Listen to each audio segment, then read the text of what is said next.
Hello and welcome to Business TV.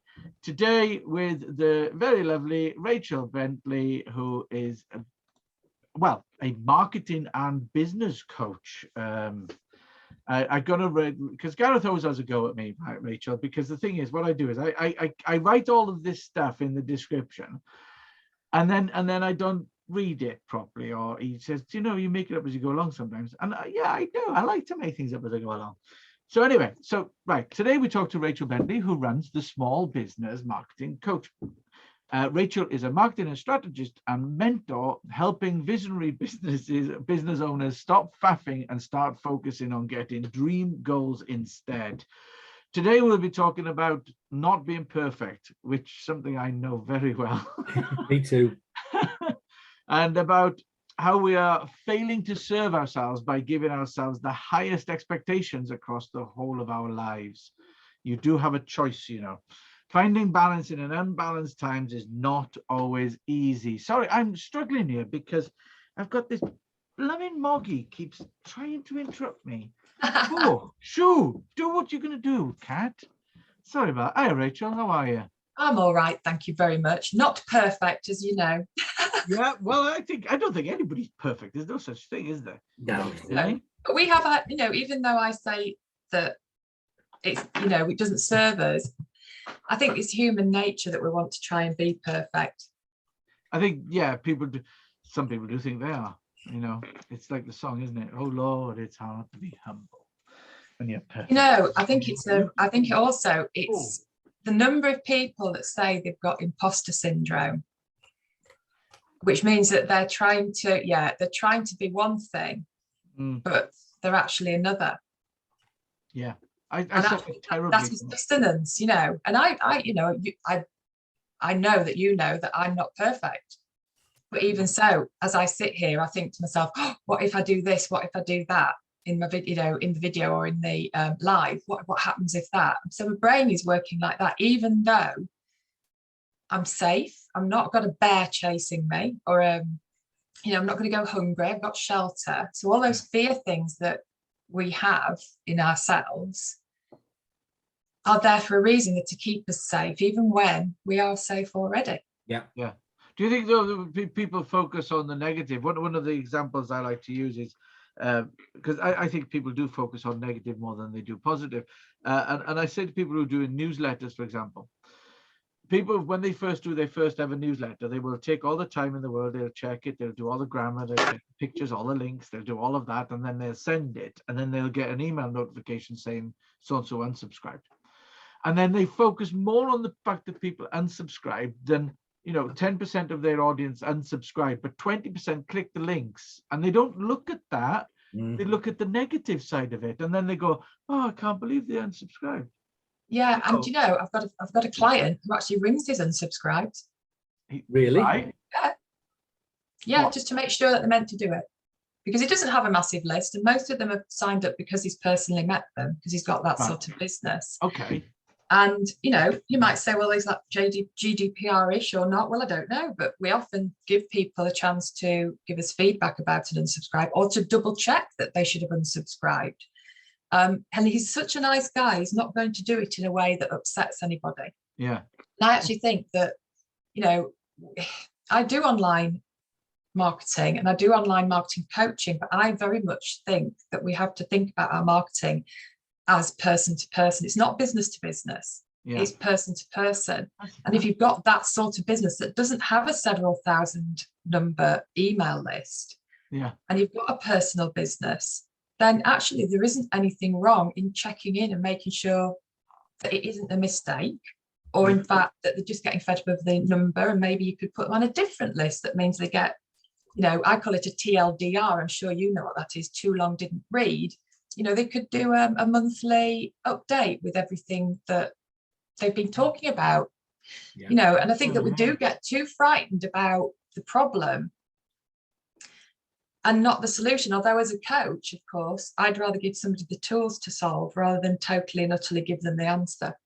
Yeah, you can become paralyzed by fear, can't you? That's the big problem. Yeah. You can just not do something because you worry about the result, instead of just getting on with it and looking for the positives.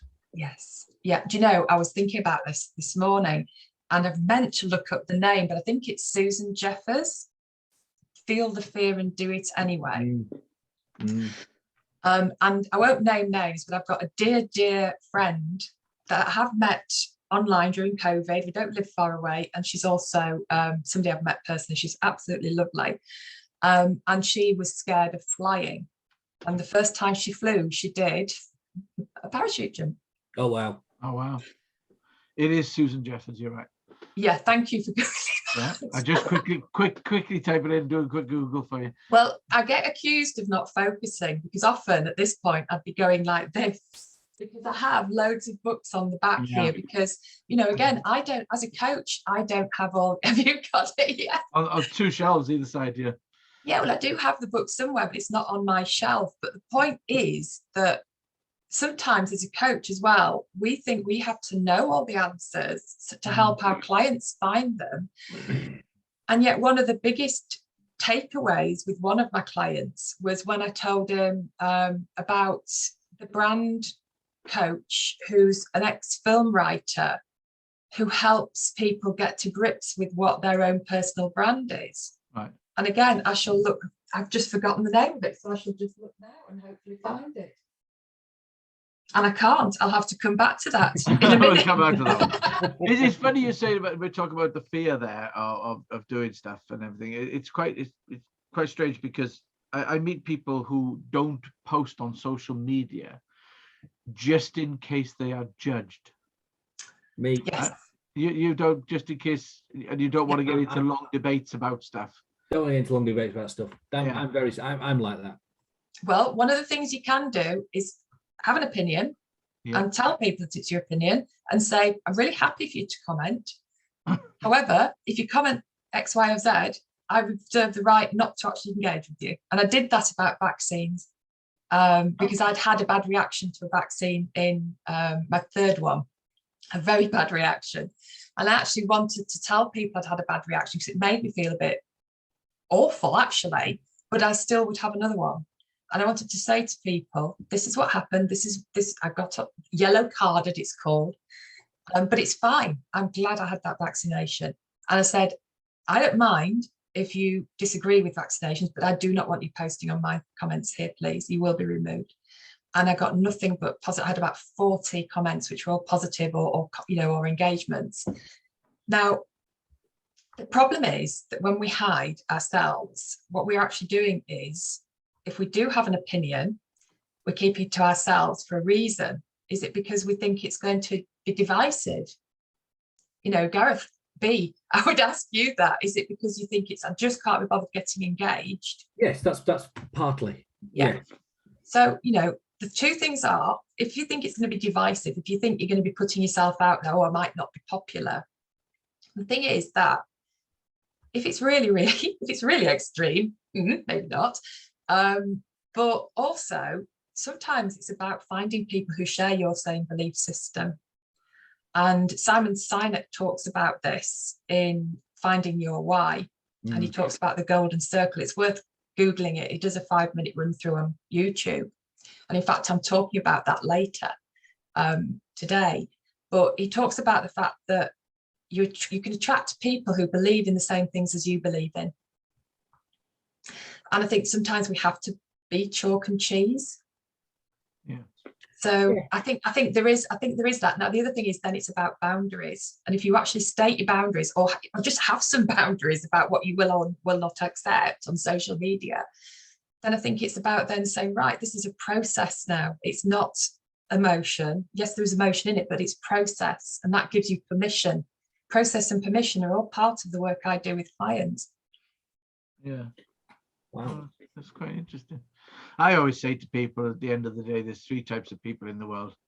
Those who agree with you, great, have a conversation. Those who disagree with you, great, have a conversation. You might learn something, they might learn something. And then there's idiots. And you're never going to get away from idiots. They're out there. And they're people who just like to type things into social media and sit back and watch the dust fly. Yeah, well, I think that's the other thing. You've got to think about what you're doing social media for. And I know a lot of people have moved away from social media because it has just been too much. And Gareth B, I completely get that. Yeah. You know, I'm on the cusp of removing LinkedIn and Facebook and Insta from my phone, Right. because my I've got one son that lives away and another son that needs taxiing about for work mainly, and he needs to be in touch. So I keep my phone on quite late often. Yeah. And, you know, it's human nature that when you get that little ding, ding, ding, you go and look at it. So I have to keep my phone on, but I don't have to have my iPad on. I don't have to have my laptop on. I don't have to have my desktop on. So, you know, we give ourselves permission not to be always on it.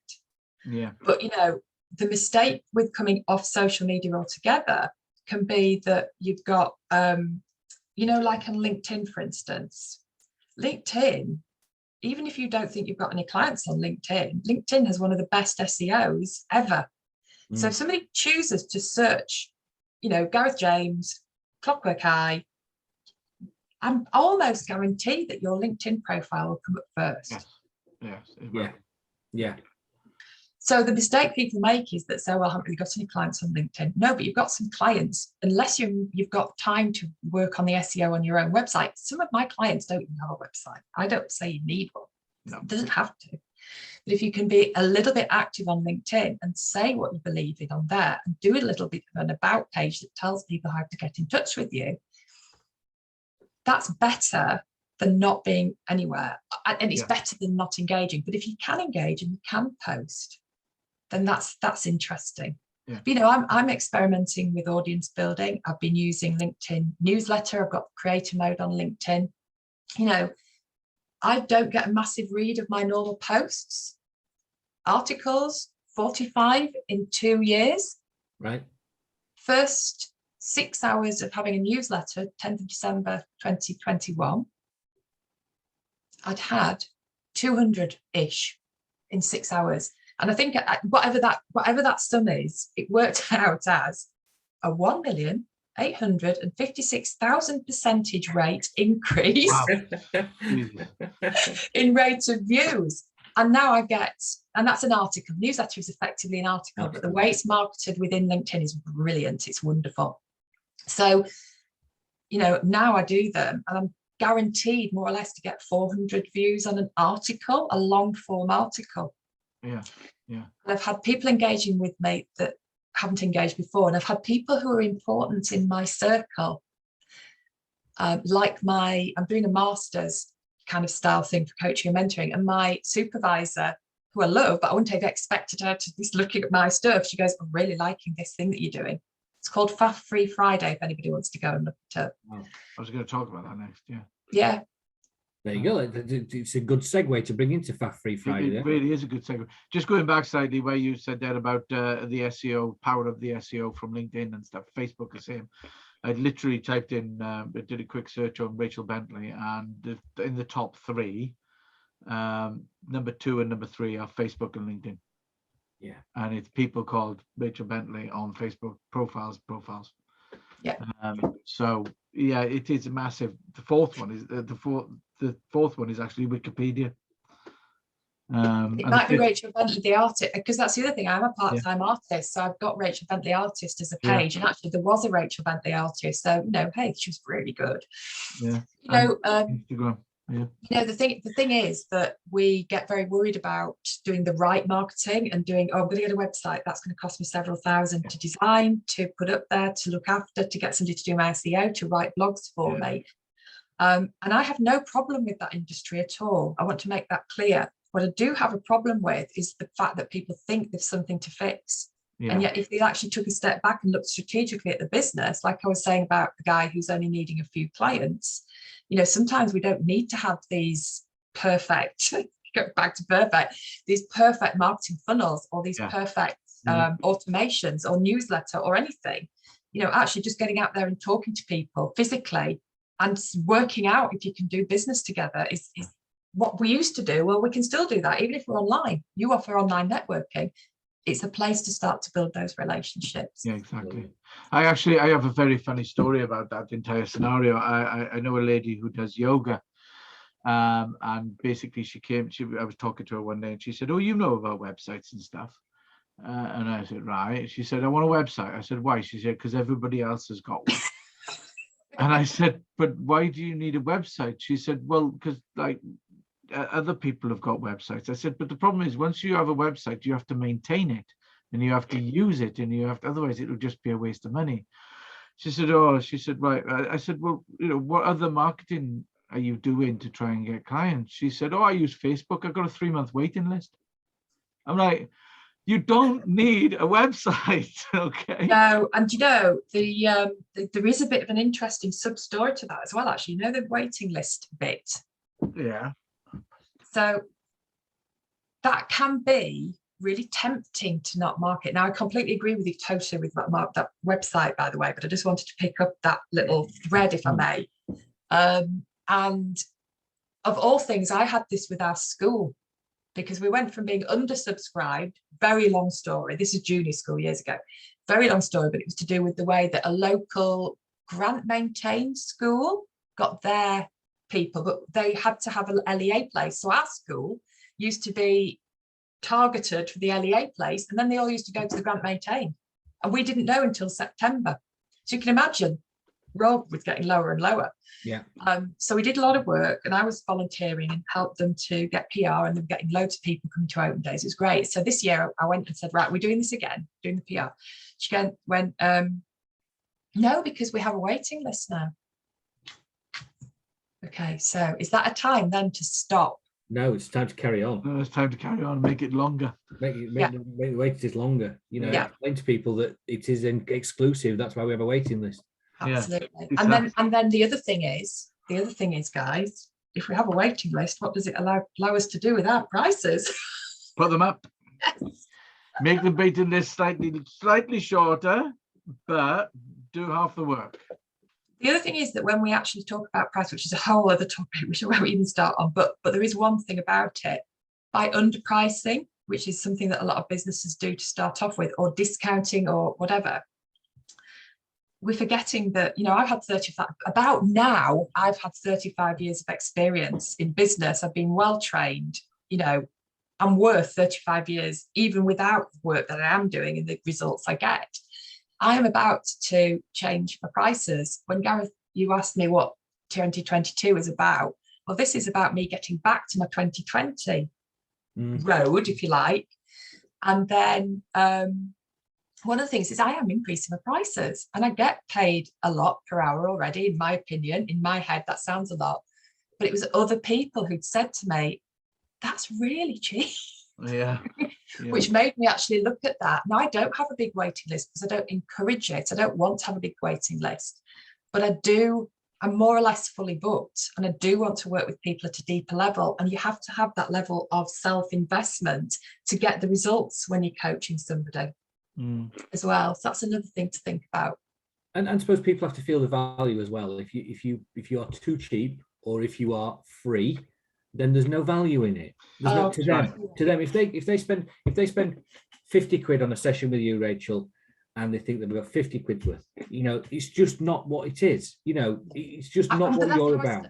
But I started off, and I did a book in March, 1st of March 2020, and then you know what hit the fan very shortly afterwards, and it was about launching online in one day without a website, using nothing but free apps. Now it's getting a rewrite, and it will be probably to include some low-cost apps.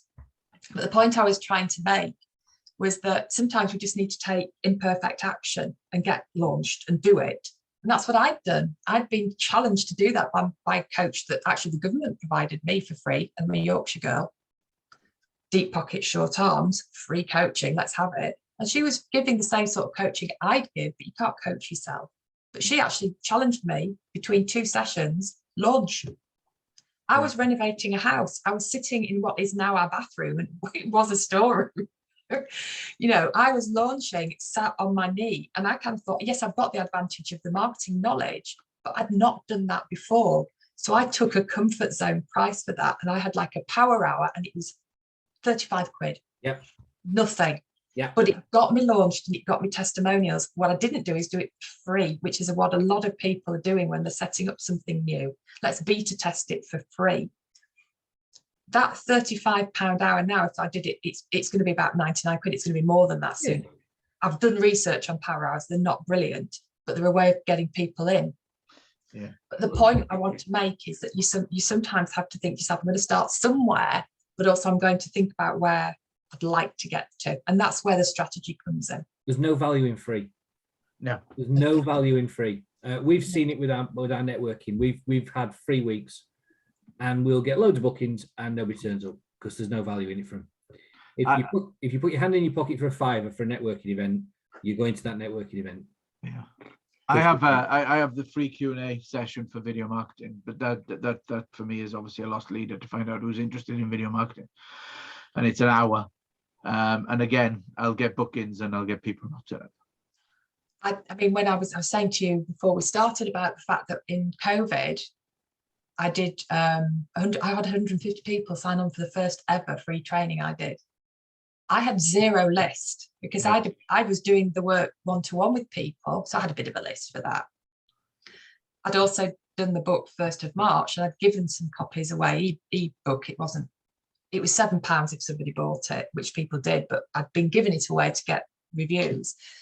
And that, again, having that sort of interested people. But then what I also did was I made that into an infographic because obviously people were trying to pivot quickly. So that went out. And then the free training was about how to rebalance your marketing, COVID-proof your marketing, Corona-proof at the time, so that people were actually thinking about those things that they had to do because they've been so used to just having people come in. Yeah. And I did 2 of those. I had 250 people signed on for both of them. I had 200 people come to both of them in total, and I did other free training.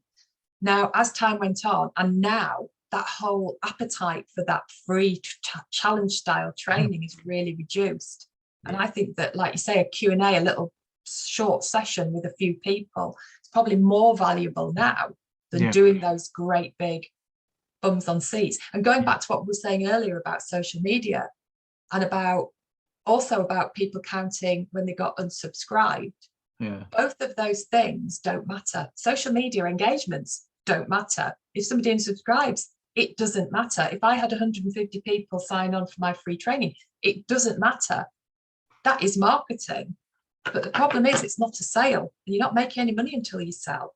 No. I don't know if you can see my golden thread. I've probably got the wrong colour on this. Oh, yeah, see it. Yeah, at one end, we have a goal. At the other end, we have a sale. And anything in between is just noise. And that's the marketing. And you can choose what length that thread goes to. Yeah. And you can change the path of it. You can do all sorts. But at the end of the day, unless you have a goal and a sale, then you ain't got a business, guys. I'm not saying you guys, but guys out there, we don't have a business. Yeah. Yeah, it's amazing. So let's talk about the FAFTA focus and stuff. Because I did want to touch on this. You say you hold sessions. Is it weekly, monthly? So in the past, I've done probably quarterly, absolutely, because I was doing quarterly strategy sessions with my own clients and inviting other people to come as guests for a few quid. And that worked out quite well. So that started the whole sort of one-page marketing plan. That was where we came from originally with that free training. So when I started the free training, that was sort of every other month-ish, and it's kind of got quarterly. Right. But then last year, just due to family circumstances, I just couldn't keep up with that. So I'm pivoting again. And most of my clients will work with me from me being visible, either in my own world, but I'm not necessarily going to do a formal workshop at this stage. It's just not something my client bank, I think, will necessarily turn up for. Okay. What? Give us an outline of what it actually is, and so I started off as a small business marketing coach, and to some extent that's hidden who I am. So I'm kind of pivoting back to be Rachel Bentley, and I've got a lot of network, a big network. So why not do that? The other thing is that I found that I was working not only with small business owners, teeny tiny business owners, but people who had a staff. So that's why I talk about visionary leaders. Because again, a visionary leader can be somebody who can get lots of ideas, but having very great difficulty in getting them into play. And because I'm you know, I'm a trained marketing strategist. I worked with the Aviva Group. I had a very long financial services career before I did my own micro businesses, and also was helping people and mentoring them during that time. But when I'm working with people now, I use the FAF to focus, if you like, as a shorthand as to what the transformation is, which is, I work with a lot of people who feel that there's lots of shoulds, oughts, shiny objects in marketing that they ought to be doing. We've spoken about some of those things. And actually, if you take that helicopter view and look at what actually needs to be done, what that goal is, what that sale should look like, will look like, we then get a much clearer path as to where those people need to go. And I would prefer to do that, because I've seen so many people follow systems or schemes. They bought an off the peg solution that then doesn't work. And I've done it myself, and it's because we don't start in the same place as the person who's invented it. No, not at all. But you're trying to find a defined process that works for each business. I had a client, because I work with the university as well, and so Leeds Beckett University are part of the Help to Grow management scheme, which is a government scheme, and I'm a mentor for them. And I've come across people on there who are wanting a tick box because they're exhausted. You know, they want a tick box. Just give me a list of things I can do, and I will tick that off. And I sort of said to them, well, look, why don't we make you your own personal tick box? Yeah. You know, why don't we do that? Why don't we make it our own personal tick box that's built on you and your strategy? And then it's like a relief. And that's what I give my clients. I give them relief. And I did have a laugh about that, what that might mean. But, you know, it's about the fact I've got a client who's been taking years to develop what they want to be able to offer. And in 6 weeks, we've got them a defined product, a price, and a story they can go out with. And it's launch time, basically. Yeah. You know, another client had terrible problems because their business was very person-to-person focused, you know, delivery. And actually in COVID times, that was really not going to work. It just wasn't working. A lot of businesses in their sector went. And just by being able to dig deep into their client bank and their contact bank, you know, we're getting hundreds of thousands of sales in what they're doing now. And I had another client that just said, I know I want to work with you, but it's not marketing. It's just, I'm totally overwhelmed. And we went through that then in looking at between life and business, what needed to happen to make the thing that they needed to happen. Yeah. So that's where the FAF, you know, good Yorkshire word, that, isn't it? It is, where absolutely. The FAF to focus comes in. Yeah, it's good. Get rid of the FAF and start to focus. Yeah. It's easy, because it's easy to FAF. You know. Absolutely. We're all guilty of it. So yeah. Let's go back in time, Rachel. Let's go back to your younger self, and you started out in business and you've gone to your Aviva, as you said earlier. What advice would you give your younger self if you could do that? So I am a solutions-driven person, and I'm inventive. I actually studied architecture for a little while, and I think I would have been very good in the end. And there are various reasons why I didn't carry on with it. But that's about solutions. That's about building and creating a solution to a problem. And that's what I'm like. I'm really good at that. But not everybody, even when they ask for your help, want it. Yeah. So I had my hands royally slapped by the last paid employer that I had, quite rightly, actually, because they asked my opinion on something and I gave it, but they didn't really want it. So my younger self, when somebody asks for your opinion, they don't really want it. They don't want a solution. They just want to sit in the problem. That's why coaching's great, because people come to me and they want help. Yeah. So I am now paid for being a right royal pain in the arse. Nothing wrong with that. So going forward then, what have you learned from it? All the years that we've been in business, what have we learned that we can utilize? There are many. This is one of the problems when you have been in business for a long time. And I've struggled to say to people what it is I actually do, because I can do the breadth, but the depth is, let's see how dangerous you can be by focusing. I actually said this. I was saying about all the things I do, and I'm very happy to do all those things. And I actually said this, I'd be dangerous if I focused. And I actually think to myself, well, wouldn't it be great? How about making people dangerous by focusing in the best possible way? So watch out, because this year I'm going to be dangerous. Wow, great. Sounds exciting. Sounds exciting. Yeah, who wants to be dangerous too? Who wants to go and join me? We all do. We all want to be dangerous. We all want to live on the edge. Be great. You know, there's the other thing is that there is a way of being dangerous in terms of it's, you know, I'm going to be out there, I'm going to say what I feel, what I mean, what intent there is, but it can still be done in a safe way. And I think that we were talking before about winging it. And I was saying I'd rather be in control. So it does take me some time to get through into being able to do something like this, even as you know. But back to Susan Jeffers, feel the fear and do it anyway.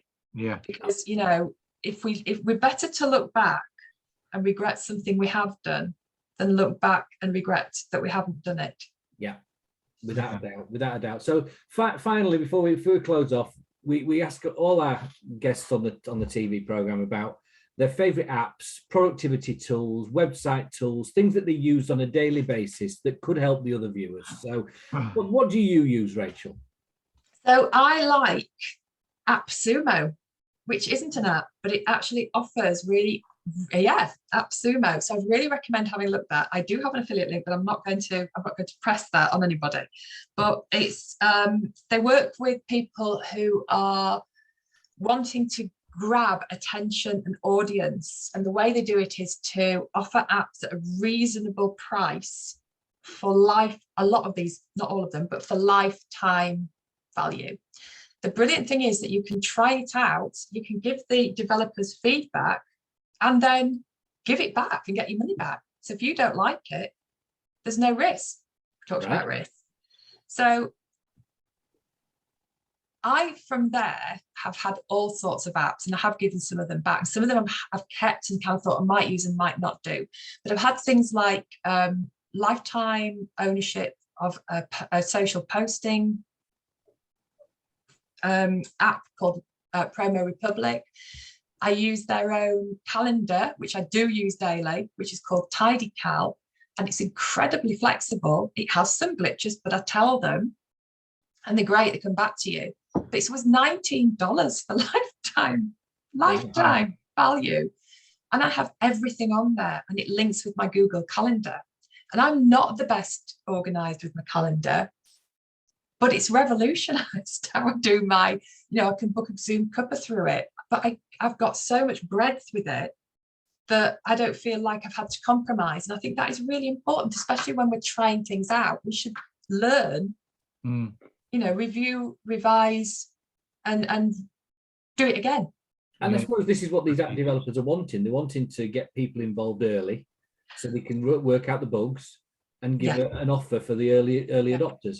You know, if people are listening and think, oh gosh, that sounds risky. Well, you know, what about something like an old favorite like Linktree, which I went back to, and I've got the free version and I love it, you know, and I've also, I like using little things I find. There was Pine Tools, which did a screen splitter. So I've made my own Instagrid, and a very gorgeous coach out there who I rate, and I don't have any problem with them offering this. But they have a training which is hundreds of pounds to do this, and I did it for free with a bit of fiddling about, and you know, I'm quite happy to show people how to do that, but I prefer this lady does the big training. But you know, this is the thing, sometimes it's about just exploring what is out there. It's doing a bit of digging, isn't it? That's the thing, and I love that bit.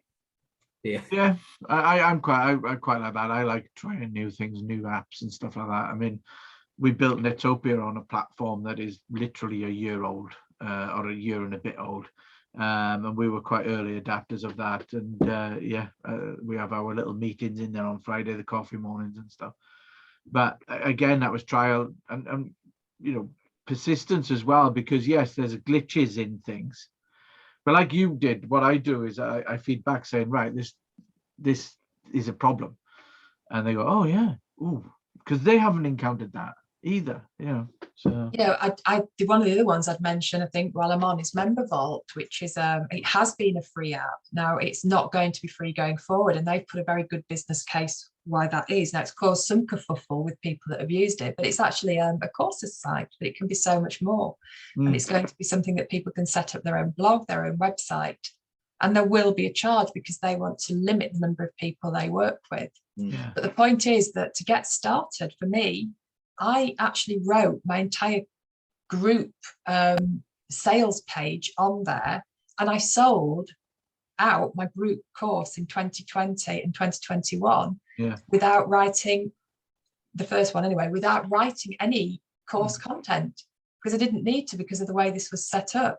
So the thing is that there are lots of ways, but when I've republished my book, which is going to be launched online today, I'm going to be including the free apps that I used, but also I'm updating it to include some more of these very low cost apps, which I think that it is worth investing in. And as Gareth B said, having some skin in the game, you're more likely to use them. Yeah, without a doubt. exactly. Right, well, we're going to have to wrap up. Thank you. Absolutely brilliant conversation. Really, I've learned stuff there as well, which has really helped. Thank you very much. But yes, so thank you very much, Rachel, for coming along and talking to us and giving us all that advice and telling us more about what you do and how you got into it and stuff. Remember, guys, we do the 1 hour networking on Wednesdays, 8 till 9, 12:30 to 1:30. We have interactive networking on the last Friday of the month. So that's this week. And that's 1 till 2 o'clock. And we also do our Netopia coffee mornings on Fridays, 10 till 11. And we have the quiz. And the next quiz is going to be TV programs. Waiting for Gareth to write that one with lots of really difficult words for me to pronounce. There's going to be loads. And yes, so that's the third Thursday of the month, and that's 1 till 2 o'clock. We do that in Netopia. It's a great laugh. We have really good fun with it. And last one was music, and yeah, it was really good fun. So if you want to find out more, visit onehournetworking.co.uk, and you'll find out more about what we do and all of the benefits and stuff that we give our members. So thank you very much, Rachel. Thank you, Gareth. And we will see you all later. Cheers. Bye. Thank you for having me. Thank you.